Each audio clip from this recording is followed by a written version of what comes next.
ছোট একটা রাষ্ট্র, জনসংখ্যাও কম। মদিনার মধ্যে বনু কুরাইজা, বনু কাইনুকা, বনু নাজির আছে, পাশে আবার কিছু পত্তলিকও আছে, মদিনার ভিতরে আবার মোনাফেকরাও আছে। তাদের তাদের অস্তিত্বের উপরেই মদিনা রাষ্ট্র কায়েম হলো এবং সেখানে আল্লাহ পাকের বিধান বাস্তবায়িত হলো। কই তখন তো আমরা এভাবে চিন্তা করি নাই যে রোমানরা খেপে যাবে, পার্সিয়ানরা খেপে যাবে। ওরা তখন সংখ্যার দিক থেকে, অস্ত্রের দিক থেকে, জনবলের দিক থেকে, মানে আপনার সার্বভৌমত্বের দিক থেকে মুসলিমদের চেয়ে অনেক শক্তিশালী ছিল। কিন্তু কোনো মুসলিম তো এভাবে চিন্তা করে নাই যে আল্লাহর জমিন, আল্লাহর আইন বাস্তবায়িত করলে ওরা আমাদের উপর খেপে যাবে, তেরে আসবে।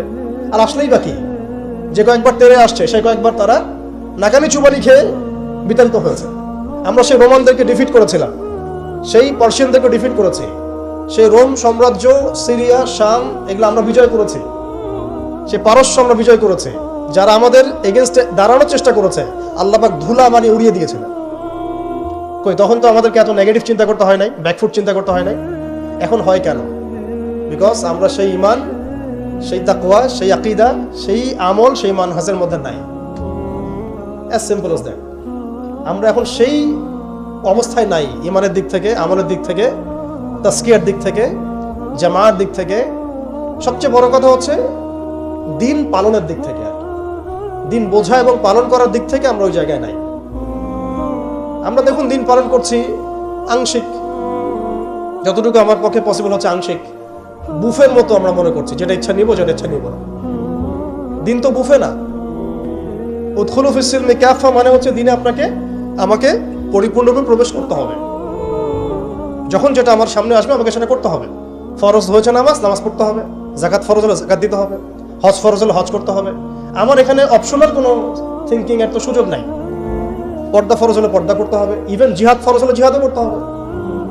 যেটা ফরজ হবে সেটা করতে হবে, যেটা ওয়াজিব সেটা করতে হবে, যেটা সুন্নাহ সেটা আমল করতে হবে। এখানে তো আমার অপশন নাই যে আল্লাহ আমি পর্দাটুকু বাদ দিয়ে দাও আমার জন্য, নাউজুবিল্লাহ, আমার জন্য মদটাকে হালাল করে দাও, নাউজুবিল্লাহ, আমার জন্য জেনাকে হালাল করে দাও, নাউজুবিল্লাহ। এটা কি সম্ভব? কিন্তু আমরা এই সিস্টেমগুলোর মধ্য দিয়ে আল্লাহর হালালকে হারাম করছি, হারামকে হালাল করছি। তো আমি বলছিলাম ওই জাহালাতের এই না সুদভিত্তিক সিস্টেম দূর হয়েছে, আর না সেই মাদক দূর হয়েছে, আর না সেই শিরক দূর হয়েছে, আর না গোত্রীয় হানাহানি দূর হয়েছে। গোত্রীয় হানাহানি কি দূর হয়েছে? না। এখন হানাহানি গণতান্ত্রিক ভাষায় করলে জায়েজ, তাই না? গণতান্ত্রিক লেভেল দিয়ে হানাহানি, মারামারি, কাটাকাটি, মিছিল, মিটিং, শোডাউন, রাস্তায় কোপাকুপি সব জায়েজ। কিন্তু ইসলামের পরিভাষায় যদি আমরা জিহাদ ফি সাবিলিল্লাহ বলি তাহলে আটকে উঠে বাপরে বাপ কি অবস্থা, তাহলে মৌলবাদী জঙ্গি সন্ত্রাস। ছাত্ররা যা করেছিল জুলাইয়ে, এই কাজটার 10%ও যদি দাড়ি টুপি বলাটা করতো তাহলে মনে হয় বাংলাদেশেও সব মসজিদ সিলগালা মেরে দিত, সব মাদ্রাসা সিলগালা করে দিত, তাই না? মানে গণতান্ত্রিক পরিভাষায় এই ফিতনাগুলো জায়েজ, তাই না? ফিতনা মানে পরীক্ষা, ফিতনা মানে শব্দ কি? পরীক্ষা। এই পরীক্ষাই তো আমরা। কিন্তু ইসলামিক পরিভাষা যদি আমরা ইবাদত বলি, ইসলামিক পরিভাষা একটা ইবাদত, সেটা নাজায়েজ হয়ে যাচ্ছে। আর গণতান্ত্রিক পরিভাষায় তথাকথিত এই গণতান্ত্রিক রাষ্ট্রে এবং গণতান্ত্রিক এই বিশ্বে এগুলোকে তারা জায়েজ করে নিয়েছে। এই সিস্টেমগুলো আমাদেরকে কখনোই সেই হারানো ঐতিহ্য ফিরাই দিবে না। এই সিস্টেমগুলোর মধ্য দিয়েও কখনো ইসলাম কায়েম করা সম্ভব নয়। আপনারা আরো 100 বছর ট্রাই করেন, 100 বছর পরে হলেও বুঝবেন। যদি হতো 100 বছর আগেই হইতো। আরো 100 বছর ট্রাই করেন, তারপরেও যদি আক্কেল হয়। এই সিস্টেমগুলো তৈরি করা হয়েছে আমাদেরকে ওদের দাস বানানোর জন্য। আমরা যদি সংখ্যাগরিষ্ঠ আসনকে সংসদেও যাই, তবুও একটা বৈশ্বিক সিদ্ধান্ত নেওয়ার জন্য আমাকে জাতিসংঘের দ্বারস্থ হতে হবে। ও যদি আমাকে পারমিশন দেয় তাহলে আপনি করতে পারবেন, না দিলে করতে পারবেন না। ওয়ার্ল্ড ব্যাংক লোন দিলে খাইতে পারবেন, না হলে খাইতে পারবেন না। ফেডারেল রিজার্ভ আপনাকে লোন দিলে খাইতে পারবেন, না হলে খাইতে পারবেন না। তোমরা কারা আমাদেরকে খাওয়ানো? তোমরা কারা? তোমাদের কাছে কিসের পারমিশনের দরকার আছে আমাদের? রোমানদের কাছে কি নবী সাল্লাল্লাহু আলাইহি ওয়াসাল্লাম পারমিশন চাইছিলেন নাকি? পার্সিয়ানদের কাছে ওই যুগে তিনি পারমিশন চাইছেন নাকি? আমাদের স্টেট, আমাদের জমি, আমাদের দিন, আমাদের রাষ্ট্র, তুমি কি আমাদেরকে এগুলো বলার? তোমাদেরকে কে অথরিটি দিছে সারা বিশ্বের মোড়লগিরি করতে? কে তোমাকে বলছে যে আমেরিকা হচ্ছে পৃথিবীর মানে রুলিং স্টেট? এই আইডেন্টিটি তোমাকে কে দিছে? সেই বিশ্বকে শাসন করবে এই অধিকার তাকে কে দিছে? ইসরায়েল এই বিশ্বকে শাসন করবে এই অধিকার ওকে কে দিছে? কে দিছে এই অধিকার ওদেরকে? সে যেখানে ইচ্ছা তারা মুসলিমদেরকে মারবে, যেখানে ইচ্ছা আমাদের পণ্যগুলো তারা ধ্বংস করবে, আমাদের মাদেরকে ধর্ষণ করবে, বোনদেরকে রেপ করবে, আমাদের বাচ্চাদেরকে বোম মারবে, হাসপাতালে বোম মারবে। এবং এগুলো সব কিছু অপরাধ করার পরেও তাদের সামান্য ন্যূনতম সাফাইটুকু থাকবে না যে আমরা একটা অন্যায় করছি। বরং তারা উল্টা বলবে আমরা হিউম্যানিটি, গণতন্ত্র এবং শান্তি প্রতিষ্ঠার জন্য কাজগুলো করছি। এরপরে আমাদের চোখ খুলে না যে এই বিশ্বের মধ্যে আমাদের শত্রু কারা। এরপরে ওদের বানানো তন্ত্রমন্ত্রের মধ্যেই আমরা হাবুডুবু খাচ্ছি। 1400 বছর আগে নবী মুহাম্মদ সাল্লাল্লাহু আলাইহি ওয়াসাল্লাম যে ইনসাফ, যে ঈমান, আদালত, আমানত, ইসলামী স্টেট, শরিয়া, ইমারা, খিলাফা কায়েম করে দিয়ে গেলেন। তারপরে 1200 বছর তো আমরা বিশ্ব চালাইছি। কত বছর? 1200 বছর। এই 1200 বছর আমরা বিশ্বকে চালাইছি। ওরা আমাদের রাষ্ট্রে থাকতো কর দিয়ে, জিজিয়া দিয়ে থাকতো। ওরা আমাদের রাষ্ট্রে জিজিয়া দিয়ে থাকতো। আমাদের ব্যাক টু ব্যাক জিহাদ হয়েছে ওদের সাথে, জিহাদ হয়েছে, কিতাল হয়েছে, ক্রুসেড হয়েছে। কখনো তো আমরা এরকম করে চিন্তা করি নাই। এটা নতুন ওয়ার্ল্ড অর্ডার আসছে। বিগত 200, 250, 300 বছর থেকে বিশ্বে একটা নতুন ওয়ার্ল্ড অর্ডার নিয়ে আসছে তারা। এবং এই ওয়ার্ল্ড অর্ডারটা তারা কায়েম করেছে একটা উদ্দেশ্যে, সেটা হচ্ছে তারা এই বাইতুল মুকাদ্দাস এবং হোলি ল্যান্ড, পবিত্র ভূমিটাকে লিবারেট করতে চায় এবং সেখান থেকে তারা দাজ্জালের শাসন কায়েম করতে চায়। বাস, খালাস, আর কিচ্ছু নাই। বিশ্বের যা কিছু হচ্ছে এটা কোনো না কোনোভাবে এর সাথে সম্পৃক্ত। ওদের জাতিসংঘ তৈরি করা, ওদের এই ব্যাংকিং সিস্টেম, ওদের এই পলিটিক্যাল সিস্টেমগুলা, খিলাফাকে ধ্বংস করা, মুসলিমদেরকে এইভাবে টুকরা টুকরা করে বিভক্ত করে ফেলা, মুসলিমদেরকে নিধন করা, ওদের সামরিক যে উন্নতি, হ্যাঁ, ওদের জনসংখ্যা, ওদের যে প্রযুক্তিগত উন্নয়ন, সব কিছু দেখবেন আস্তে আস্তে আস্তে আস্তে ওই বাইতুল মুকাদ্দাসে গিয়ে থাকবে। ওরা চায় ওই জায়গা থেকে বিশ্বকে শাসন করতে। ওরা চায় ওই জায়গা থেকে বিশ্বকে শাসন করতে। এবং ইসরায়েল নিজস্ব একটা রাষ্ট্র না, একটা প্রক্সি রাষ্ট্র। তাকে জন্ম দিয়েছে ব্রিটেন, তাকে জন্ম দিয়েছে ব্রিটেন, ওকে ভরণ পোষণ দিয়েছে ব্রিটেন। তারপরে ওকে আজকে বড় করেছে, যৌবনে নিয়ে আসছে আমেরিকা, পশ্চিমারা। খালাস, ও একা কিছু ছিল না। কি উদ্দেশ্যে? কারণ তারা তাদের যে গন্তব্য সেটা সম্পর্কে সচেতন। তাদের ধর্মের মধ্যে এখনো লেখা আছে যে তালমুদ নামক কিতাবে যে শেষ জামানায় ওদের একজন মিসায়া আসবে। মিসায়া, আমরা বলি মাসিহ, তারা বলে মিসায়া। যে মিসায়া আসলে পরে তারা জেরুজালেম থেকে পুরো বিশ্বকে শাসন করবে। জেরুজালেম এক্স্যাক্টলি নাই, আসছে হোলি ল্যান্ড।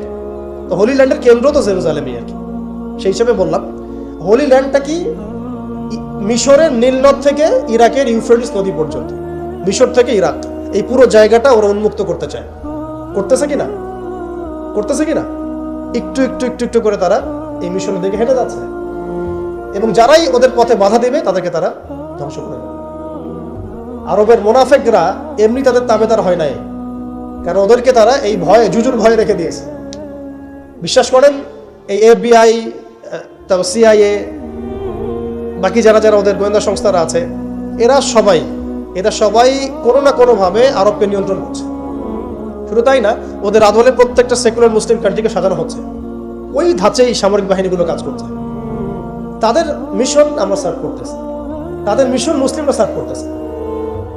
ওদের ওয়ার্ল্ড ব্যাংক, IMF কিছুই করতে পারতো না যদি আরবরা তাদেরকে তেল না দিত।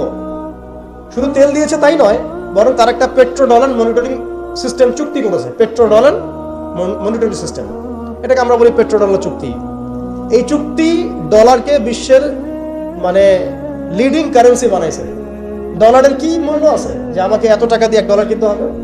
এটার পিছনে আছে পেট্রো ডলারের ইতিহাস। এই কারণে আজকে ডলার সারা বিশ্বকে ডমিনেট করতেছে। আপনি ডলারের বাইরে চিন্তাই করতে পারবেন না। ওয়ার্ল্ডে মাত্র 3টা কান্ট্রি আছে যে 3টা কান্ট্রি ওদের এই সিস্টেমের বাইরে থাকে। আর যারা থাকে তাদেরকে তো ওরা কত রকম চাপ দিচ্ছে এটা তো আপনারা জানেন। আশ্চর্যের বিষয় হচ্ছে ওই 3টা মাত্র কান্ট্রির মধ্যে কোনো মুসলিম কান্ট্রি নাই, ইরান ছাড়া। যদি ইরানকে আমরা প্রপারলি ইসলামিক কান্ট্রি বলি না, কিন্তু ওই ইরানই ওদের বাইরে আছে। কিন্তু আরবের যারা সুন্নি কান্ট্রি তারা কেউ ওখানে নাই। মানে আরবের সুন্নি কান্ট্রিরা তারা ওই চুক্তির ভিতরে আছে, ইরান, শিয়া তারা চুক্তির বাইরে আছে। তাহলে আমরা কোথায় শিক্ষা নিলাম? আমি এখানে ইরানের প্রশংসা করছি না, ইরানের কাছে আশা করার কিছু নাই। যত কিছুই বলুক আমি পারমাণবিক বোম মেরে দেবো, এই করবো সেই করবো, কিছুই করবে না। করলে আগে করতো, ইল্লা মাশাআল্লাহ। কথা হচ্ছে জানেন, ওই 3টা কান্ট্রির মধ্যে উত্তর কোরিয়া আছে। উত্তর কোরিয়ার মতো ছোট্ট একটা রাষ্ট্র, সে এই ওদের এই বলয় থেকে বেরিয়ে থাকতে পারে, আমাদের সাহস হয় না। আমাদের 57টা কান্ট্রি, কোটি কোটি জনগণ, খনিজ সম্পদ, তেল, গ্যাস, আর কি নাই, জনবল, সামরিক বাহিনী, প্রযুক্তি, ম্যান পাওয়ার সবই আছে। আমি বললাম শুধু ওই সিরাতের আদলে হাঁটি নাই, সিরাতের শিক্ষা থেকে আমরা শিক্ষা নেই নাই, ওই জজবা, ওই ইমান আমাদের মধ্যে থেকে চলে গেছে। আমরা ওই স্বপ্ন দেখাই বন্ধ করে দিয়েছি যে আমরা একসময় বিশ্বকে শাসন করতাম। এই স্বপ্নটা দেখাই বন্ধ হয়ে গেছে। মানুষ তো বাঁচেই স্বপ্ন নিয়ে যে আমি এরকম ছিলাম, আমাকে ওই জায়গায় যেতে হবে। মানুষ তো বাঁচেই একটা উদ্দেশ্য নিয়ে, গন্তব্য নিয়ে। আপনার লাইফের একটা গন্তব্য আছে, আপনি এই জিনিস অ্যাচিভ করতে চান এবং আপনি সেই পথে হাঁটছেনও, পরিশ্রম করছেন। আল্লাহ চাইতে একদিন আপনি অ্যাচিভ করবেন ইনশাআল্লাহ। কিন্তু যার লাইফে কোনো গোলই নাই, তাদের কি হবে? উম্মাহ আজকে এরকম একটা অবস্থায় আসছে।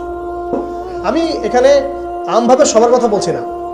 যাদের স্বপ্ন দেখার তারা ঠিকই দেখছে, যাদের কাজ করার তারা ঠিকই করছে, তারা কেউ বসে নাই। যাদের জীবন দেওয়া তারা ঠিকই দিচ্ছে, যাদের প্রতিবাদ করার তারা ঠিকই করছে, যাদের জালেমের এগেইনস্টে দাঁড়ানো তারা দাঁড়াচ্ছে কিনা? সারা ওয়ার্ল্ডে যাদের এই জজবা আছে তারা ঠিকই কাজ করছে। আমি আমভাবে সবাইকে বোঝাই নাই, মেজরিটিকে বোঝাচ্ছি। তো যাদের কাজ করার তারা তো করছে, এবং যারা সফল হওয়ার তারা তো হবেই ইনশাআল্লাহ। আল্লাহ পাক যেন আমাদের প্রত্যেক বিশ্বের বিভিন্ন জায়গায় আমাদের যে ভাইয়েরা দিন প্রতিষ্ঠার জন্য কাজ করছেন, সবাইকে বিজয় দান করেন। আমি এখন সময় আমাদের হাতে অল্প, আমি শেষ করবো এখান থেকে। এখানে আসেন, আমি যে কথাটা বলতে যাচ্ছিলাম যে সিরাতের আদলে নবী সাল্লাল্লাহু আলাইহি ওয়াসাল্লাম এইভাবে দাওয়াতের কাজ করার পরে সবর করে, ধৈর্য ধরে, প্রয়োজনে হিজরত করে, তারপরে আবার মদিনা রাষ্ট্র কায়েম করেছেন। তারপরে দাওয়াতের সাথে সাথে জিহাদ, কিতাল, এগুলোর মধ্য দিয়ে তিনি পুরা মক্কা বিজয় করলেন। এবং মক্কা বিজয়ে এই যে ভিত্তি, এর উপর দাঁড়িয়ে পুরা আরব বিজয় হলো। এবং এই ভিত্তির উপর দাঁড়ায় 4 খলিফা 30 বছর শাসন করলেন, তাই না? তখন কি ইসলাম এরকম সংকুচিত অবস্থায় ছিল, দুর্বল অবস্থায় ছিল? মোটেই না। বরং স্পেন থেকে এদিকে চায়না পর্যন্ত, এইদিকে আফ্রিকা থেকে নিয়ে পুরো সিন্ধু পর্যন্ত, এই পুরো জায়গাটা আমাদের ছিল। চিন্তা করা যায়? চিন্তা করছেন একবার যে উমর রাদিয়াল্লাহু আনহু একটা এই খেজুরের বানানো মসজিদে বসে আছেন? ভাবা যায়? এই মাটির মধ্যে তিনি শুয়ে আছেন। রোমান সম্রাটের একজন দূত এসে দেখলো তিনি মাটিতে শুয়ে আছেন, দুপুরবেলা রেস্ট নিচ্ছেন। আর তার বাহিনী এইদিকে পৌঁছে গেছে একেবারে শাম পর্যন্ত, এদিকে পৌঁছে গেছে পারস্য পর্যন্ত। ভাবা যায় এগুলা? ওসমান রাদিয়াল্লাহু আনহুর সময় একদম সাইপ্রাস দ্বীপপুঞ্জ থেকে শুরু করে বাকি সব বিজয় হয়েছে। উমাইয়াদের সময় দেখা গেছে একদম স্পেন থেকে নিয়ে এদিকে চায়না পর্যন্ত, আর বললো আফ্রিকা থেকে নিয়ে সিন্ধু পর্যন্ত বিজয় হয়েছে। আব্বাসীয়দের সময় হয়েছে। এইভাবে প্রায় 1250 বছর আমরা ওয়ার্ল্ডকে শাসন করছি। তখন একটা মুসলিম নারীর দিকে চোখ তুলে তাকানোর জরুরত পড়তো না। একটা মুসলিম ভাইকে অন্যায়ভাবে হত্যা করবে সাহসী কারো ছিল না, গায়ে টোকা দিবে সাহসী ছিল না।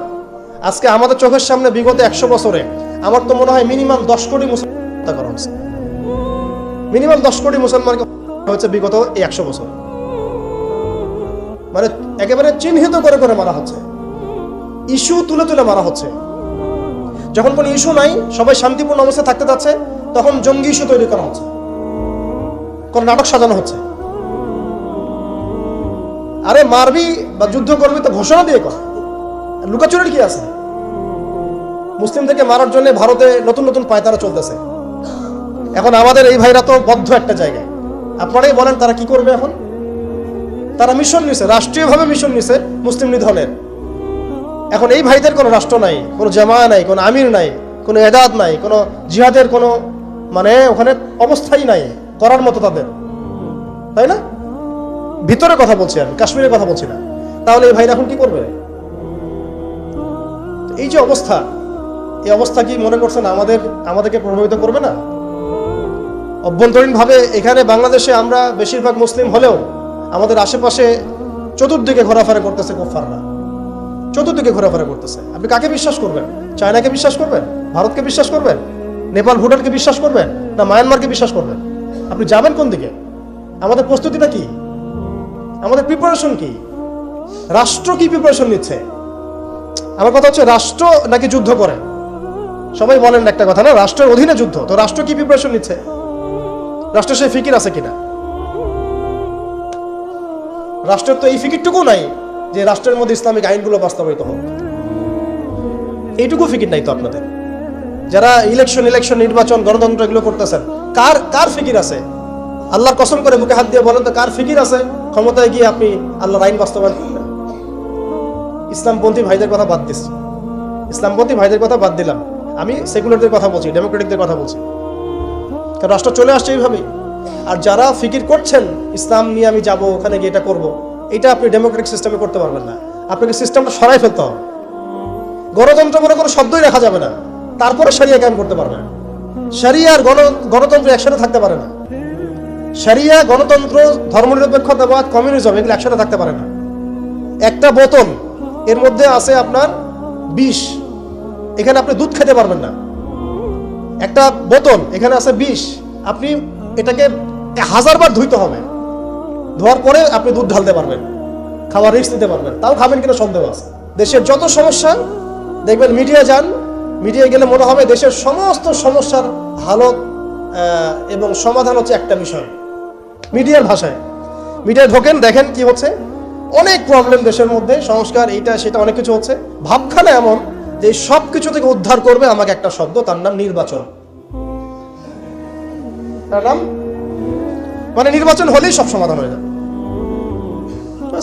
এটা আমাদের আকীদা, আমাদের চিন্তা এরকম ভাই। একটা মুদির দোকানদারকে জিজ্ঞাসা করেন, সেও এই কথাই বলবে। আবার বুদ্ধিজীবীকে জিজ্ঞাসা করেন, সেও এই কথাই বলতেছে। টকশোতে বসে সেও এই কথা বলতেছে। এমপিকে বলেন, সেও এই কথা বলতেছে। মানে পুরো অবচেতন দাসত্ব, অবচেতন ইবাদত। দেখেন আমাদের অবচেতন মনে আমরা ইবাদত করে ফেলছি গণতন্ত্রের, পশ্চিমাদের, ওদের তন্ত্রমন্ত্রগুলোর। ইলেকশন দিলে সব সমাধান হয়ে যাবে? কোন পদ্ধতিতে আপনি দিবেন? দেওয়ার পরে কি হবে? মূলনীতি কি থাকবে? সংবিধান কি থাকবে? সংস্কারগুলো কি হবে? আপনি কি আল্লাহর জমিন, আল্লাহর দিন কায়েমের দিকে আসবেন কিনা? এখানে তো অনেক কথা আছে। এগুলোকে সলিউশন না করে XYZ যেই আসুক, আপনি আমাকে বসায় দিলে আমি কিছুই করতে পারবো না। সিম্পল, আমাকে বসায় দেন, আমি কিছুই করতে পারবো না। আপনি সবচেয়ে পরহেজগার মানুষটাকে বসায় দেন, সেও কিছু করতে পারবে না, কারণ সিস্টেমটাই তাকে করতে দিবে না। এই জিনিসগুলো আমাদের বোঝা উচিত। উম্মার সংকটগুলো এইভাবে আমাদের আইডেন্টিফাই করতে হবে। যে অনেক লম্বা হয়ে যাচ্ছে, হয়তো আমি শেষ করে দিই। এখন শেষ করি ভাই, অনেক লম্বা করা যাবে না, নামাজের ব্যাপার আছে। এখানে আমাদের ওই হারানো ঐতিহ্যটাকে আমরা বুঝতে পারলাম, আমরা কোথায় ছিলাম আমরা, এটা কি বুঝতে পারছেন? এখন দেখেন আমরা আসি কোথায়। এখন আসি কোথায়? এক বাক্যে, আমাদের সারা ওয়ার্ল্ডে কোনো খিলাফা স্টেট নাই, 1 নাম্বার কথা। 2 নাম্বার, নাই তো নাই, জেরুজালেম আমাদের হাতে ছিল, ওইটাও আমাদের কাছ থেকে কেড়ে নেওয়া হয়েছে। তারপরে আমাদেরকে এরকম 57টা পিস রাষ্ট্রে ভাগ করা হয়েছে, ওই খেলাফা রাষ্ট্রকে বাদ দিয়ে। এবং প্রত্যেকটা রাষ্ট্রের মধ্যে মোনাফেক শাসক বসায় দেওয়া হয়েছে। একদম খোলামেলা বলে দিলাম, প্রত্যেকটা রাষ্ট্রের মধ্যে ম্যাক্সিমাম মোনাফেক শাসক বসায় দেওয়া হয়েছে, যারা নিজেরাই পশ্চিমাদের হয়ে সার্ভ করবে এবং আল্লাহর জমিনে তাগুত কায়েম করবে, এবং করেছে তারা। এটা তাগুত কি তারা তো বুঝে না। তাগুত মানে শয়তান। যেখানে আল্লাহর বিধান চলে না, ওখানে শয়তানের বিধান চলে, সিম্পল। এটা 1000 জন বুদ্ধিজীবী মিলেও যদি একটা সংবিধান লিখে আর সেখানে আল্লাহ বিরোধী আইন থাকে, সেটা তাগুত। সেটার নাম কি? তাগুত। এই তাগুত মানে শয়তান। কেউ যদি ওর প্রতি ইমানদার হয়ে মারা যায়, জাহান্নামে যাবে। কেউ যদি ওর প্রতি ইমানদার হয়ে মারা যায়, সরাসরি জাহান্নামে যাবে ইনশাআল্লাহ। কারণ সে তাগুতের দাসত্ব করছে। আর আমাদেরকে বলাই হয়েছিল, ওয়া মা ইয়াকফুর বিত-তাগুত ওয়া ইউমিন বিল্লাহ ফাকাদ ইসতামসাকা বিল উরওয়াতিল ওয়াসকা লা ইনফিসামা লাহা ওয়াল্লাহু সামিউন আলিম। সূরা বাকারায় 256 নম্বর আয়াত পড়ে দেখবেন, বাসায় গিয়ে আয়াতুল কুরসির পড়ে আছে। তাগুতকে কুফরি না করা পর্যন্ত কেউ মুমিন হইতে পারে না। তাগুতের সাথে কুফরি না করা পর্যন্ত কেউ মুমিন হইতে পারবে না, এটাই বাস্তব। এখন এইভাবে আমাদেরকে ভাগ করা হয়, মুনাফিক শাসক বসায় দেওয়া হয়। শুধু তাই না, প্রত্যেকটা কান্ট্রির মধ্যে ওই 4 দেবতা 5 দেবতা ঢুকাই দেওয়া হয়েছে, ওই যে বললাম আগে। তারপরে একটা ডিপার্টমেন্ট ধরে তারা ধ্বংস করছে, একটা ডিপার্টমেন্ট ধরে। রাজনীতি ধ্বংস করছে, ইসলামিক রাজনীতি সরাই দিয়েছে। অর্থনীতি ধ্বংস করছে, সুদ ঢুকাই দিয়েছে। তার মধ্যে ঘুষ আছে, ইনফ্লেশন আছে, দুর্নীতি আছে, এগুলো তো আছেই। তারপরে সমাজের যে আমাদের ব্যাপারগুলো, সমাজের নীতি নৈতিকতার বিষয়গুলো দেখেন একেবারেই উঠাই দিচ্ছে দিন। সমাজকে ধ্বংস করছে, অর্থনীতি ধ্বংস করছে, রাজনীতি ধ্বংস করছে, মিডিয়াগুলো ওদের হাতে নিয়ে নিয়েছে। মিডিয়া হাতে নেওয়া মানে হচ্ছে মানে দিনকে ওরা রাত বানাই দেবে, রাতকে দিন বানাই দেবে। আর আপনারা তাদেরকে এত বিশ্বাসও করেন, অনেকে একটু ইসলামিক নিউজ করলে আপনারা বিশ্বাসও করেন। আসার সময় যে আমরা মাওয়াদি আসলাম, ওখানে দেখবেন একটা পোস্টার আছে বড় করে, সেটাতে লেখা আছে যে ওই যে আবু সাইদের ছবি দেওয়া আছে কি নতুন বাংলাদেশে স্বাগতম না এরকম কিছু একটা, নিচে লেখা আছে প্রথম আলো। দেখেন এদের চরিত্র দেখেন, এরা বিগত প্রায় শুরু থেকে এরা আজ পর্যন্ত এই তাগুতের সার্ভ করছে, ভারতের দালালি করছে, ফ্যাসিস্টের দোসর ছিল। এরা আমাদেরকে জঙ্গি বানাইছে, এরা বহু মানুষকে কারাগারে পাঠাইছে, এরা বহু মানুষের গুমের জন্য দায়ী, খুনের জন্য দায়ী, হত্যার জন্য দায়ী, ফাঁসির জন্য দায়ী। এরা আবার পাল্টি মারলো পরিবর্তিত বাংলাদেশ। দেখছেন, এই হচ্ছে মিডিয়ার অবস্থা। প্রত্যেকটা মিডিয়া ওরা হাতে নিয়ে নিয়েছে, এবং এর সাথে প্রযুক্তিগত উন্নয়ন। আমি তো বলছিলাম যে মানে আমাদেরকে এইভাবে মনিটর করা হতো যে আমাদের ফোনে যদি আপনি একটা কল দেন, মেসেজ করেন, তাহলে আপনি ট্রেস হয়ে যাবেন। এইভাবে মনিটর করা যায়। আপনি গোপনে আপনার স্ত্রীকে কি বলছেন সেটা তারা শুনতেছে আড়িপেতে। এখন প্রশ্ন হচ্ছে যে এই ওদের যে মানে অগ্রগতি, আমাদের যে অধঃপতন, এই জিনিসটার জন্য কি শুধু তারাই দায়ী না আমরাও দায়ী আছি? শুধু কি তারাই দায়ী না আমরা দায়ী আছি? আমরা আমাদের আগে দোষগুলো খুঁজে বের করব, আমরা নিজেরা আমাদের আগে ল্যাকিংসগুলোকে খুঁজে বের করব। আপনি দেখবেন, খুঁজতে থাকেন, প্রথম ল্যাকিংস পাবেন আপনি, আমি, বেশিরভাগ মানুষই জীবনের মৌলিক উদ্দেশ্য থেকে সরে গেছে। আমরা দুনিয়াদার হয়ে গেছি ভাই। আমরা এই দুনিয়াতে এইভাবে থাকার জন্য আসি নাই। আল্লাহ পাক আমাদেরকে পাঠাইছেন এই দুনিয়াতে দুইটা কাজ দিয়ে। একটা হচ্ছে আল্লাহর ইবাদত করতে হবে এবং তার জমিনে দিন কায়েম করতে হবে। এখানে আমি অন্য কোনো উদ্দেশ্যে আসি নাই, আমরা মুসাফির এখানে সবাই। আল্লাহ পাক বলেছেন ওয়ামা খালাকতুল জিন্না ওয়াল ইনসা ইল্লা লিয়াবুদুন, আর ইন তানসুরুল্লাহ ইয়ানসুরকুম ওয়া ইউসাব্বিত আকদামাকুম ওয়ালা তামুতুন্না ইল্লা ওয়া আনতুম মুসলিমুন। কতগুলো আয়াত আছে। ইন্নাল্লাহ লা ইউগাইরু মা বিকওমিন হাত্তা ইউগাইরু মা বিআনফুসিহিম। আয়াতের পর আয়াত বলা যাবে আমাদেরকে এই দুনিয়াতে পাঠানো হয়েছে দুইটা কাজ। আমাদেরকে আল্লাহর ইবাদত করতে হবে এবং আল্লাহর জমিনে তার দিন কায়েম করতে হবে। এটা আমাদের কাজ, বাকি সবকিছু গৌণ, এগুলো মুখ্য কাজ, মেইন। এবং আমাদেরকে দিন দেয়া হয়েছে কেন? হুয়াল্লাযী আরসালা রাসূলাহু বিল হুদা ওয়া দীনিল হক লিইয়ুযহিরাহু আলা দীনি কুল্লি। এই দিনটা আল্লাহ পাক দিয়েছেন এই কারণেই যাতে এই দিন অন্য সমস্ত দিনের উপর জয়লাভ করেন। তো জয়লাভ কখন করবে? যখন আমরা ফিকির করবো তখন। এটা কি আবরাহার যুগ যে আবাবিল পাখি এসে পাথর ছুড়বে? বলেন, এখন পাথর আপনাকে আমাকে ছুড়তে হবে? এটা তো আবরাহার যুগ না। নবী সাল্লাল্লাহু আলাইহি ওয়াসাল্লাম শুধু দোয়া দিয়েই কি সব হয়েছে? দোয়ার সাথে চেষ্টা করেন নাই তিনি? এমনকি বদর যুদ্ধের দিনও তিনি কূপ দখল করলেন, ভালো জায়গাটাতে শিবির গাড়লেন, সৈন্য বিন্যাস করলেন। সবকিছু যখন ঠিকঠাক মতো হয়ে গেল, তারপরে বৃষ্টি আসলো আল্লাহর পক্ষ থেকে, তিনি দোয়া করা শুরু করলেন। এই দোয়ায় আল্লাহ পাক ফেরেশতা নাজিল করলেন। তাহলে কি আমাদের কাছে একমুখী না সবকিছু করতে হবে? এখন আমাদেরকে এই ল্যাকিংসগুলোকে খুঁজে বের করতে হবে। আমাদের ল্যাকিংস কোথায়? এই ইমানের দুর্বলতা, জীবনের উদ্দেশ্যে দুর্বলতা। আমরা দুনিয়াদার হয়ে গেছি, ভোগবিলাসী হয়ে গেছি, আমরা আমাদের ঐতিহ্য ভুলে গেছি, আমাদের শেকড় ভুলে গেছি, আমলে ঘাটতি হয়ে গেছে, হারামখোর হয়ে গেছি, আমরা জেনাকার হয়ে গেছি, আমরা ফ্রি মিক্সিং করতেছি, পরকীয়া করতেছি, ঘুষ খাচ্ছি, দুর্নীতি করতেছি, সুদ খাচ্ছি। আমরা করতেছি এগুলো পশ্চিমারা করতেছে না। আমাদের ল্যাকিংসগুলোকে আমাদেরকে দূর করতে হবে। ইলমের ঘাটতি হচ্ছে, আমলের ঘাটতি হচ্ছে, আলেমদের সাথে সোহবত নাই, তাসকিয়া নাই, পড়াশোনা নাই। কি করতেছি ভাই আমরা? আসলে কি জন্য আসছি আর কি করতেছি? এইখান থেকে